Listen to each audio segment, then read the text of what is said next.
Well, it's always something, isn't it? Every time you think you've got a handle on this league, it just throws a curveball at you. You see Kevin Stefanski up there, right? He's trying to manage the media, trying to be the adult in the room, and he has to bring up the age thing. He has to remind everybody, guys, we have to sometimes remember that these are very, very young men. People come into the NFL with different levels of maturity, and he's not wrong, but what a way to have to start your press conference after another loss, right? Talking about the maturity of a guy who's not even on your team yet, but whose shadow is completely swallowing your current quarterback. I mean, the way he has to defend Shedeur Sanders, it's just wild. These are young guys, and not all of them speak the same way, and some of them I think just have different personalities too. I don't think Shedeur meant any harm. Harm? Who said anything about harm? We're talking about a competitive fire, a little swagger that some people translate as disrespect, and others translate as the exact thing the Vikings need right now. Stefanski is walking on eggshells, desperately trying to protect the locker room, while the media, led by the absolute nuclear blast that was Mary Kay Cabot's post-game rant, is demanding a change. And who is standing in that blast zone? Poor Dillon Gabriel. Yeah, after that Vikings loss, the poor guy is basically the human embodiment of wrong place, wrong time. It was supposed to be his chance. Go out there, manage the game, show the growth, show the franchise they made the right pick, even if it was in the third round. But now Shedeur Sanders' name is suddenly getting thrown around like it's the NFL's version of a plot twist nobody saw coming. You have to ask, what did Dillon do to deserve this? Or better yet, what did Shedeur not do besides be charismatic and dominant in college? Nothing, really. He just exists, and that's enough to fuel the fire. We see this story play out time and time again. You draft a guy, you put him on the field, and it just doesn't go well. But I'm not going to say that it's going to go that way for Dillon, even though I have my reservations. But isn't that a lot to put on a third-round pick that's a rookie, hoping that you maybe found your franchise quarterback on a guy that a lot of people were scratching their heads that you made that pick to begin with? It depends on the player. It all depends on the player, and I do think there is something to be said for a player who has started so many games. The problem is, Gabriel hadn't started these games, and the jump is real. It was supposed to be just another Sunday, another game, another round of Minnesota heartbreak with extra drizzle. But no, this one came with fireworks because somewhere between the fourth quarter collapse and the post-game press room, Mary Kay Cabot decided she'd had enough. She had watched him, she had defended the patience, but there's a breaking point and she found hers. It's hard to come up the learning curve, and this is the first time in his life and his career that he's had to be a backup. And it's difficult. He's trying to be patient. He's trying to do the right things, but it cannot be easy for him to believe that he can go out there and start football games and have to be the third string quarterback, right? And not just mild annoyance at a sloppy performance enough. No, she went full meltdown mode. The kind of emotional explosion that makes even the microphones flinch. The Vikings lose, the locker room silent, and Mary Kay, she's practically rewriting the 10 Commandments. Only this version starts with, "Thou shalt not let Dillon Gabriel touch a football again." It wasn't just critique, it was Judgment Day with a press pass. And meanwhile, Shedeur Sanders gets great news from former NFL players. And also, the NFL chose to advertise him to do a whole segment over there in London, but he ain't good enough to play for the Cleveland Browns. But you chose to advertise him in London? Oh, we gonna talk about this. The man threw what? A couple of bad passes, missed one open read, maybe a drive stalled. But if you ask Mary Kay, you'd think Dillon personally tanked the stock market and deflated the footballs for good measure. She's pacing, hands flying, analyzing every frame like she's breaking down alien footage. Where's the poise? Where's the spark? Except she's not asking, she's declaring.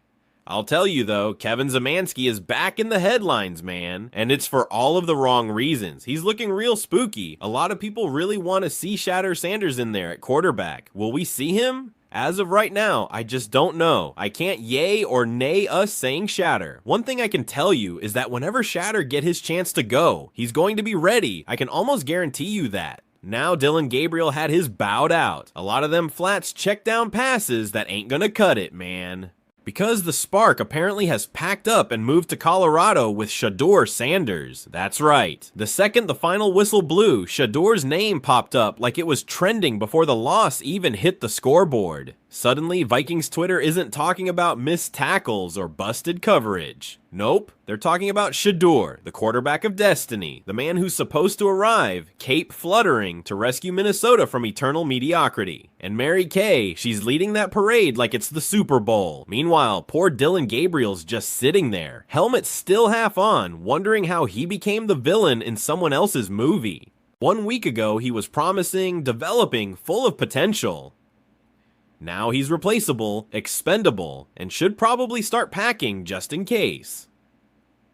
NFL fans have short memories, but Mary Kay's rant gave everyone a highlight reel to remember, and you could feel it. That collective shift, the post-game interviews weren't even about the game anymore. They were about what comes next, who's next, and why it might just rhyme with Shedeur. The funny thing, the Vikings didn't even play that bad, but logic and football fandom don't mix. You lose one game and suddenly everyone's scouting replacements like they're on a reality show called Quarterback Swap NFL Edition.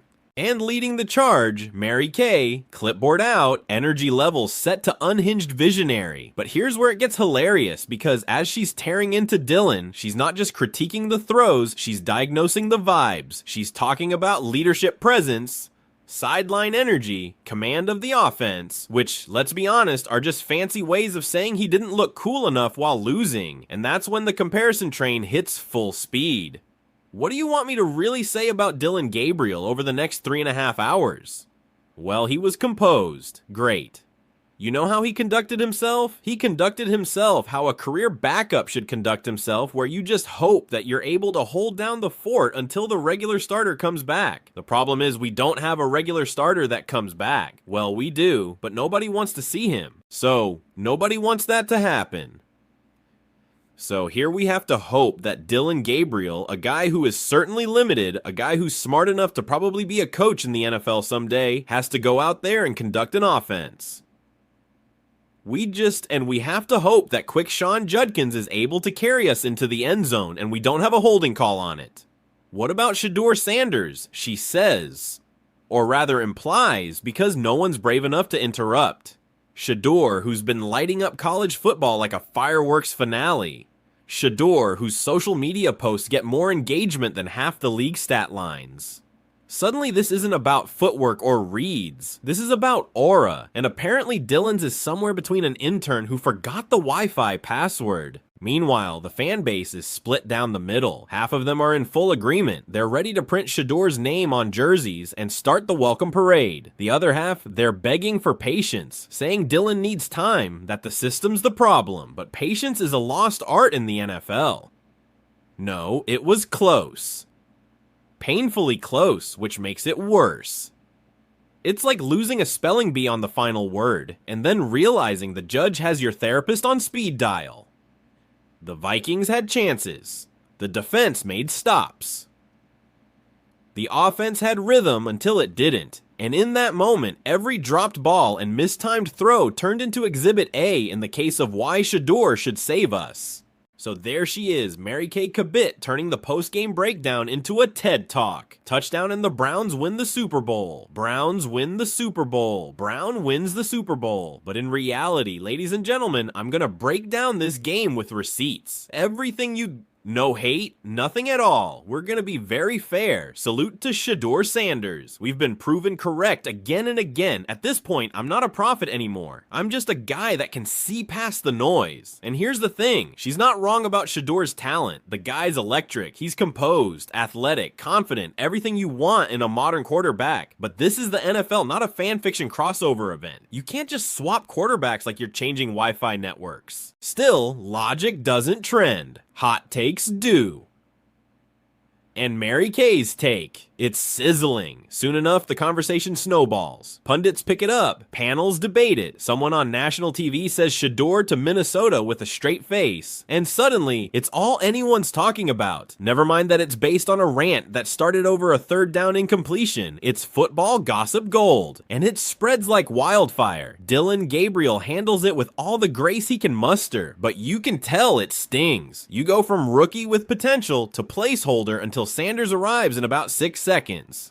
Every question becomes a minefield. How do you feel about the comparisons? Translation: how do you feel about the world replacing you before you've unpacked? And through it all, Mary Kay's energy doesn't fade. If anything, it intensifies. She's dissecting game film, body language, maybe even the pregame playlist. You half expect her to start analyzing handshakes to prove a point. It's like watching someone become a meme in real time. Every highlight clip becomes evidence. Every sideline smile becomes leadership material. Arms down the field, move the football at a high level. Can he do it? I don't believe he can, man. It just is what it is. Now, Kevin Stefanski, like I stated, speaking to the media, right? But for, a young player in that environment versus that defense, to take care of the ball, make the plays he made, I thought was a lot of positives, with plenty to clean up, and that's what he will do. And that's the mentality he has, is certainly to be a player that, continues to get better week in and week out. By Wednesday, there's already a fan mock-up of him in purple and gold, because nothing says hope like Photoshop. Meanwhile, analysts are torn. Some love the idea. They're calling it visionary, saying it's time the Vikings shake things up, inject youth, excitement, swagger. Others are rolling their eyes so hard you can hear it. Another college phenom people think can fix a franchise overnight because the NFL has seen this movie before. And it usually ends with a rookie running for his life behind a broken offensive line. But that's the rebound energy in full swing. You lose, you panic. By Thursday, you've got fans in comment sections writing 5-paragraph essays about how Shedeur fits the Viking scheme. Friday morning, someone drops a TikTok comparing Dylan's passer rating to Shedeur's college stats, completely ignoring the fact that they're in two different universes. Saturday talk radio's on fire. Sunday Dylan's trending again, but only because someone edited him into a before and after meme. On paper, 2 touchdowns, no turnovers. That sounds solid, but if you really watch the game, then you know the truth. But let me give you a little bit of snippets. Basically, the scoreboard today, ladies and gentlemen, was 21-7, and I woke up early to watch this game. A lot of you guys didn't, and it's understandable. They're playing these games in London, which I'm cool with. The NFL is trying to expand their brand, much like the NBA, to turn it into an international game. I've been dreaming of that, so I got no issues with that. Now, I just showed you Dylan's touchdown, but this was Dylan in warm-up getting ready for the game. Like I'm a human being, bro. When I seen this warm-up, I kind of wanted Dylan to win and do good.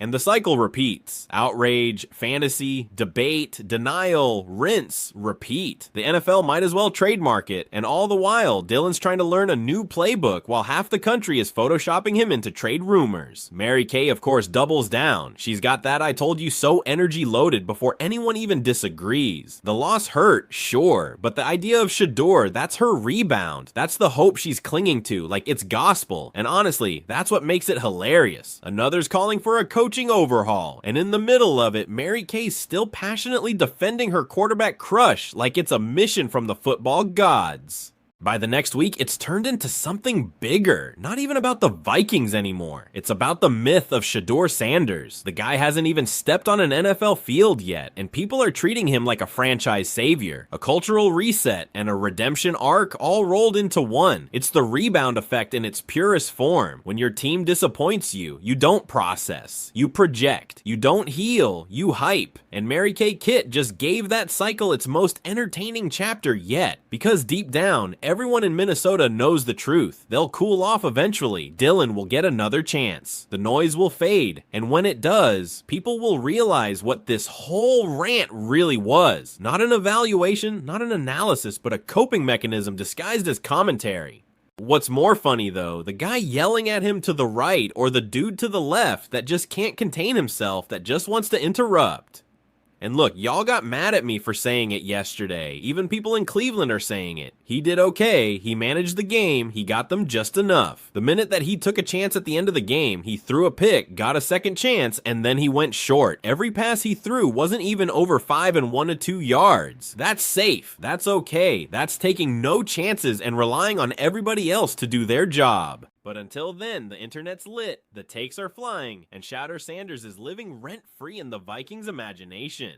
Mary Kay may have gone off, but let's be honest, she just said out loud what half the fan base was already thinking. And in the NFL, where every week feels like a soap opera and shoulder pads, that might just make her the realest of them all. Because in the end, it's not about Dylan or Shedeur or even the Vikings. It's about that eternal football truth. When the loss hits hard enough, reality doesn't stand a chance against the rebound fantasy, and that's exactly where the NFL lives, right in the middle of the chaos. Within an hour, fan pages are designing mock draft graphics, and talk shows are debating whether Shedeur should accept the challenge, like he's being knighted into quarterback royalty. Meanwhile, Dylan Gabriel can't even grab coffee without someone whispering about the writing on the wall. You can almost see him thinking, I lost one game, not my career. But that's not how it works anymore. In the rebound world of NFL fandom, a bad Sunday is enough to start a quarterback revolution. The quarterback of the Cleveland Browns is getting good news from former NFL players. Well, the Cleveland Browns chose to go with Dylan Gabriel this weekend against the Minnesota Vikings in London. Dylan Gabriel did a decent job, but the team still lost. So by choosing Dylan Gabriel to start this game, that lets me know that Shedeur S will be starting soon. Mary Kay's rant didn't just criticize him, it baptized the entire fan base in chaos. And Shedeur, he's probably chilling somewhere watching all this unfold, sipping water like a man who accidentally started a movement. He doesn't need to say anything, his silence is doing the heavy lifting. Every highlight he posts gets interpreted as a message to Minnesota. Every throw is a sign, every grin is confirmation. One loss, one rant, and suddenly the entire league's orbiting around a story that started with frustration and spiraled into prophecy. Only in the NFL could heartbreak turn into headline gold overnight. And by midweek, the madness has fully matured into a spectacle. Sports shows are looping Shedeur Sanders' college highlights next to slow-motion clips of Dylan Gabriel missing throws like they're editing a breakup montage. You'd think the two were part of some romantic drama titled He Lost the Game, She Found the Future. Every time Shedeur throws a perfect spiral, the caption might as well read, Meanwhile, in the timeline where Minnesota made the right choice. You're going to hear the analysts. They're going to tell you Dylan great. Dylan Gabriel did a great job. He handled the team well. And those of us that watched the game, we're not going to knock his heart, but we are going to tell the truth. Dylan Gabriel did exactly what he was told to do. Now, whether or not you think that was good or not, that's left to see. But what we can tell you is that the stats don't lie. They don't have opinions. They either are or they aren't. Dylan Gabriel was 19 for 33 in terms of completion. Mary Kay Cabot's rant is now football scripture. Clips of her frustration are stitched into TikToks with dramatic music and flashing headlines. Kit was right. The Vikings need Shedeur now. End the Dylan era. Sports talk radio is melting down. Dylan Gabriel, bless his soul, is still trying to be professional. He's saying all the right things in pressers, staying focused, working harder, blocking out the noise. But how do you block out an entire internet rooting for your replacement? The man could throw a 70-yard touchdown tomorrow, and someone would still comment, Shedeur would have made it look cleaner. He's not just fighting defenders anymore, he's fighting perception. Meanwhile, Mary Kay has doubled down so hard, it's practically performance art. She's got stats, timelines, even a hypothetical Shedeur transition plan ready to go. It's not reporting anymore, it's prophecy. Kevin Stefanski has elected to go with Dylan Gabriel at perhaps one of the worst matchups on the schedule. I'm sitting here watching the news, and a lot of people are talking about, oh, it's Kevin Stefanski. He trusts Dylan Gabriel. If he was smart and he didn't want to ruin this rookie's chance of being any credible starter in the league whatsoever, going up against a Brian Flores defense is head-scratching to me. It's like Minnesota is at the top of the league for overall sacks. They get pressure like nobody's business, and fans are eating it up. Some are treating Mary Kay like she's leading a revolution. Others think she's lost it completely, but everyone's talking, and that's what matters, because in the NFL, attention is oxygen. And right now, this saga is breathing just fine. Then, as if fate wants to tease everyone, Shedeur posts an Instagram story of him working out in Vikings-colored sneakers. That's it. No caption, no comment, just a workout clip. Dylan Gabriel could cure fumbles, win 2 straight games, and it wouldn't matter. Shedeur's sneakers just broke the internet. It's ridiculous. It's dramatic. It's perfectly NFL. And Mary Kay Cabot, she's sitting somewhere scrolling through the chaos, quietly vindicated because whether she meant to or not, she just turned one Vikings loss into the most entertaining quarterback debate of the season. And there's no coming back from this. The script is written, now we just wait for the inevitable next chapter where the team has to decide if the noise is loud enough to be the truth.